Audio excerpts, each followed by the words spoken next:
Welcome to the Higher Power Podcast, presented by Higher Power Sports PT, the show dedicated to helping active individuals like you unlock your full potential through expert insights on injury prevention, performance enhancement, and recovery. Kurt Kessler is a board-certified specialist in sports physical therapy and an athletic trainer. In each episode, he and his guests bring you the latest evidence-based strategies to help you move better, feel stronger, and stay injury-free. Let's learn together.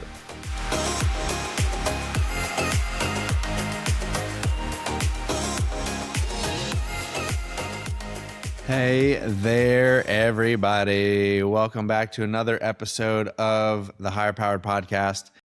I've gotten a few questions and I've seen some stuff online about data-driven return to play. So I'm going to take a stab at defining that for what that means for me and how I look at data and make return to play decisions. Now, every clinician may have a slightly different view based on their experience.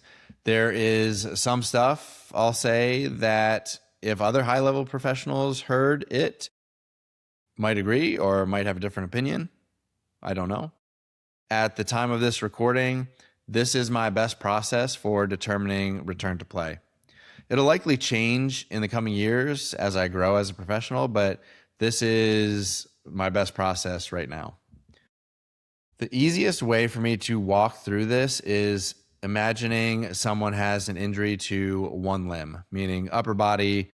Someone has a shoulder, elbow, wrist injury on one side, or a hip, knee, or ankle injury on one side, or a muscle that connects somewhere between any of those joints. So a couple of things that I'm looking at. I'm looking at strength.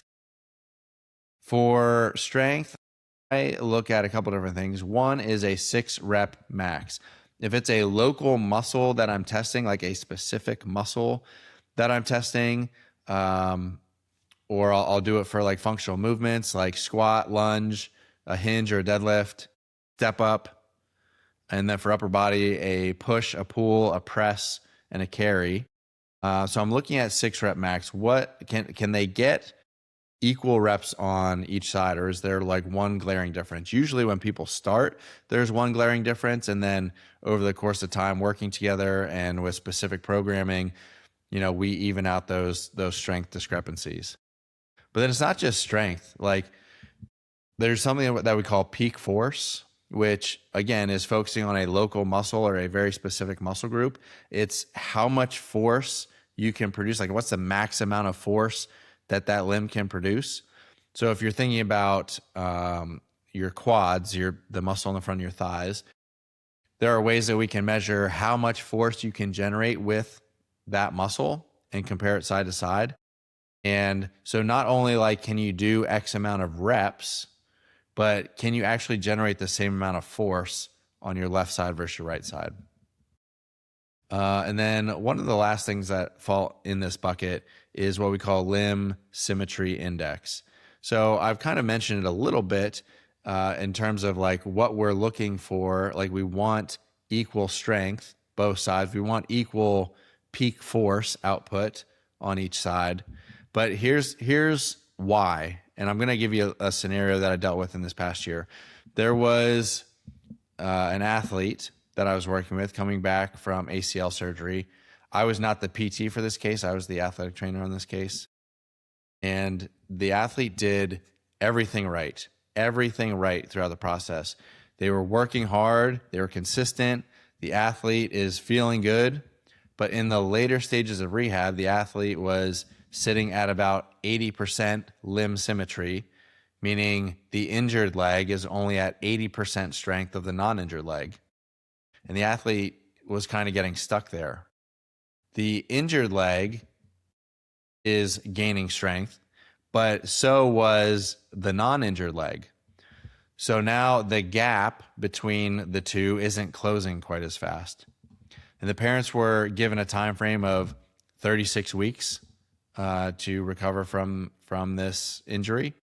So when 36 weeks hit, they were pretty adamant about the athlete returning to play.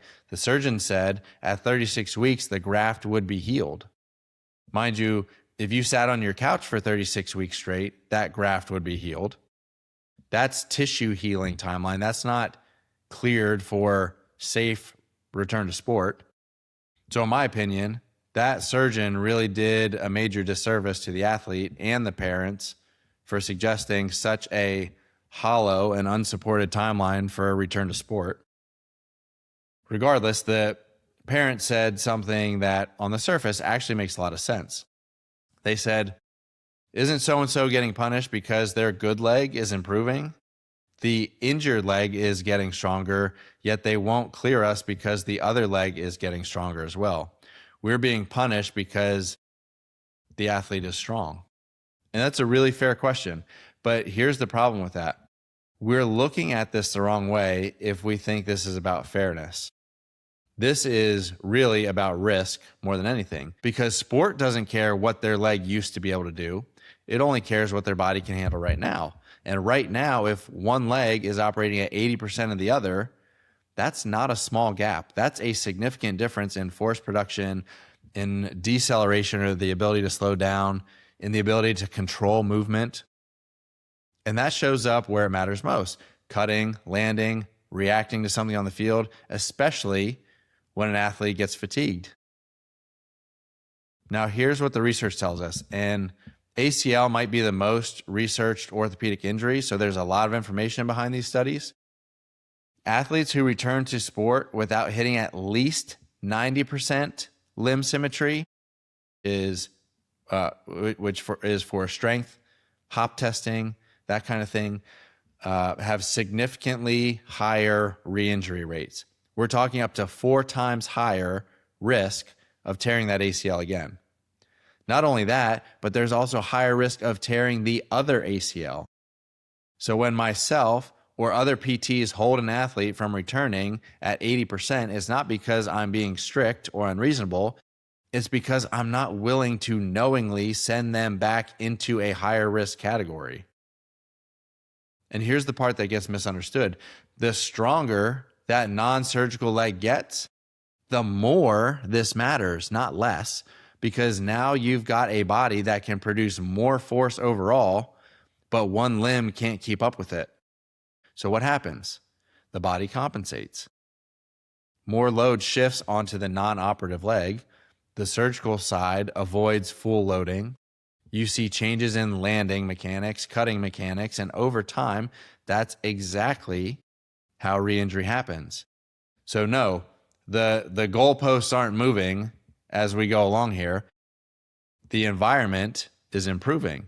The overall capacity is going up, and now the surgical leg has to catch up to the level they're actually going to compete at.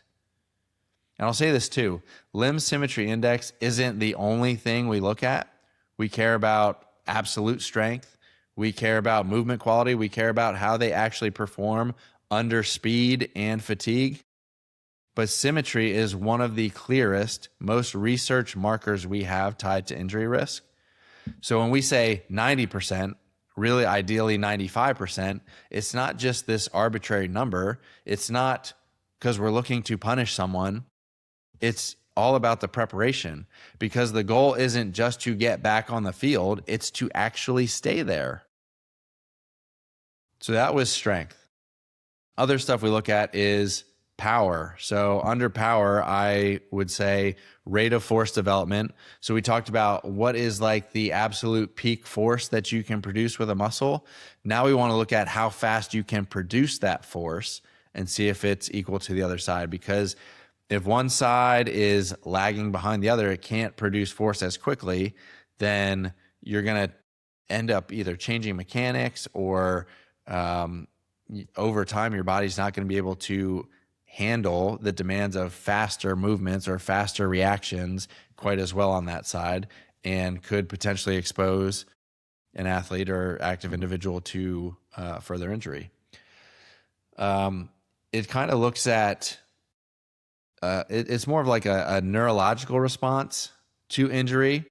So here's an example for myself. In right before Christmas in 2023, I was playing basketball. I went up for a rebound and I landed on someone's foot. I hurt the outside of my foot. And it has been something that I have still been working through to this day, which is a whole different story. But anyways, I tested my rate of force development in my calf muscle. So my right side is the injured side. My left produced force at a certain rate. My right leg, my injured leg, only produced force at about 70 to 80% of that left leg. And it was really because the neurological system, it remembers injury unless you train out of it, unless you kind of let the guardrails down by proper training and proper exposure to movement or to exercise or to sport. And so what happens is your neurological system will create like a false barrier, a false protection to try to protect that injury because it has still not been accustomed to that yet. And so when you try to turn a muscle on really quick, your brain says, whoa, hold on. Okay, that's safe. Go ahead. And it's that delay that we're talking about, that delay that we want to go away so that you don't have to worry about, all the stuff that comes with that. The last thing, I shouldn't say the last thing, but the next thing I look at is plyometrics. Like we need to introduce an injured athlete to plyometrics. We need to be mindful of how many, we call it foot contacts, how many times their foot is hitting the ground based on their training level and based on their recent activity. Because if we don't do that and we say, oh yeah, just go back to, running is a great example because running is a plyometric activity. If we just send them out with no training or no ramp up to that, then their tendons are not going to be happy. The injury itself might not be happy. It's just that big spike in workload that I'm always talking about we want to try to avoid. So introduction to plyometrics and a graded exposure to that. Then looking at sport-specific drills. And this is a little bit where the creativity comes in. Prescribing movements or patterns that are done in sport or in that athlete-specific sport. And it's just really priming the movement system for what it will have to do. So we start there and we monitor the response. We increase the intensity until it actually matches the intensity that they'll have to play with. We look at chronic workload or conditioning. So chronic workload is a 4-week minimum snapshot of activity. Here's the example that I always like to give. If you have a runner who has run 40 miles in 4 weeks, running 10 each week, so 10 miles each week for 4 weeks, 40 total miles in 4 weeks, versus someone who has run 40 miles in 4 weeks, but theirs was 30 miles in a week, 10 miles in week 2, and 0 in week 3 and 4, I would approach those two athletes very differently because I'd be building a gradual workload so that the body can adapt to avoid that big spike. The body, speaking specifically the nervous system and tendons, don't typically respond well to unaccustomed workloads. So the better you can gradually expose that, the more likely you will be to have success and avoid these spikes in injury. And then we want to get them into drills, some non-contact drills, some contact controlled drills in, like I said, in a controlled environment, and then getting them into some more live play. Meet the demands of the sport. You have to meet the demands of the sport. I listened to a podcast and the speaker was Rob, I'm going to mess up his name, Rob Panarello. And he was on the Rehab and Performance podcast, and he had this opinion. I thought it was really great. There are standards of the game required to participate, not only in that sport, but at the position that you're playing. So if you're an offensive lineman and you could squat 400 pounds, that's pretty good, right? But it's not real good if your defensive lineman standard is 600 pounds. You're at a 33% deficit. So 1, you're probably not going to be effective, and 2, you are placed at an increased risk of injury. We have to meet the standards of the game.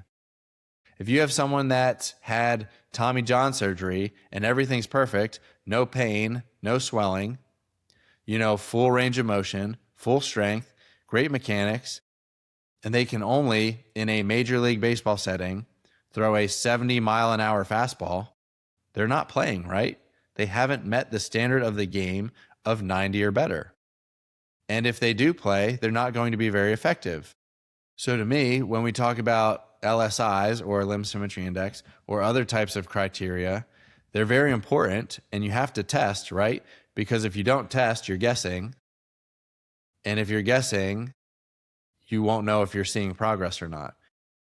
But limb symmetry index and other things to me are when they meet this limb symmetry index or they pass this test, they can progress to exercise that are more of a greater unaccustomed stress, a greater intensity, a greater velocity. What is return to play? It is certainly a mental state of it, but return to play physically is meeting the standards of the sport or participation. It's not the left leg versus the right leg. It's not the right shoulder. That's the minimal entries. It's age, gender, sport, and position-specific norms. You've got to meet the standards of the game. So that was the full quote from the podcast. And I know I didn't do a great job of reading it cleanly. But the idea there is that it's not just about, restoring these certain criteria. It's not just about getting one side as strong as the other. It's, can they actually handle the demands of the sport?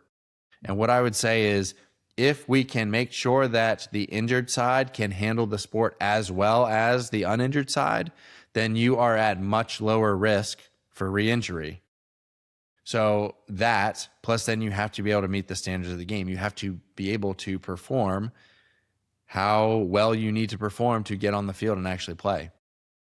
So after that, we resume a full workload, meaning full practices, and then we get back to games.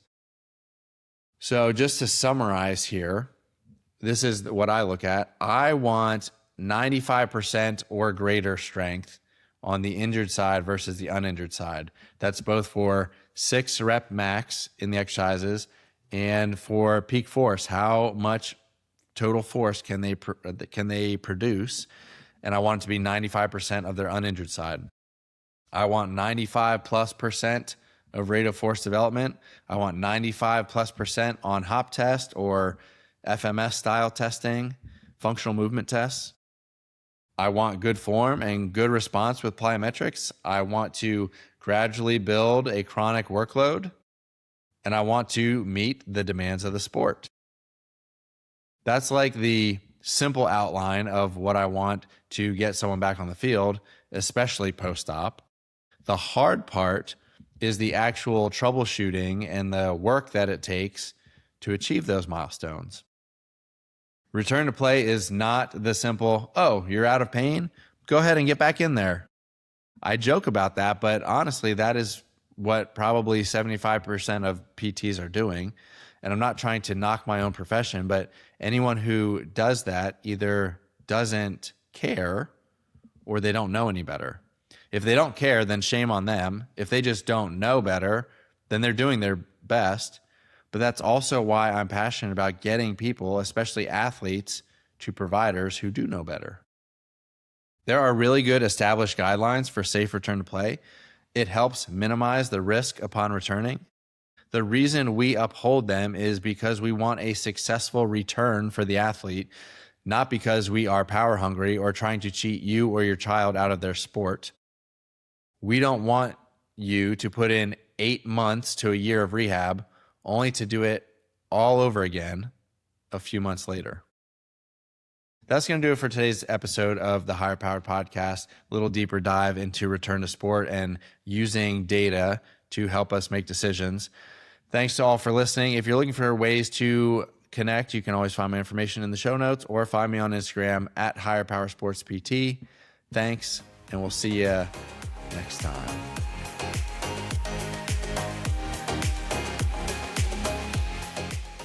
That's a wrap for today's episode of the Higher Powered Podcast, presented by Higher Powered Sports PT. We hope you gained valuable insights on how to stay strong, move better, and prevent injury, all backed by expert knowledge in sports physical therapy and athletic training.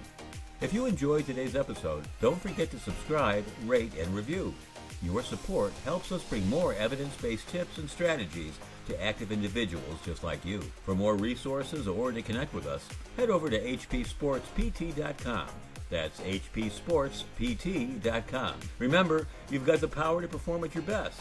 Keep training smarter, recovering faster, and living stronger. Just a reminder that the content shared in this podcast is for informational and entertainment purposes only. It should not be considered medical advice. Always consult with a qualified healthcare professional before making any changes to your health or treatment plan. Thanks for tuning in. We hope to see you next time on the Higher Powered Podcast.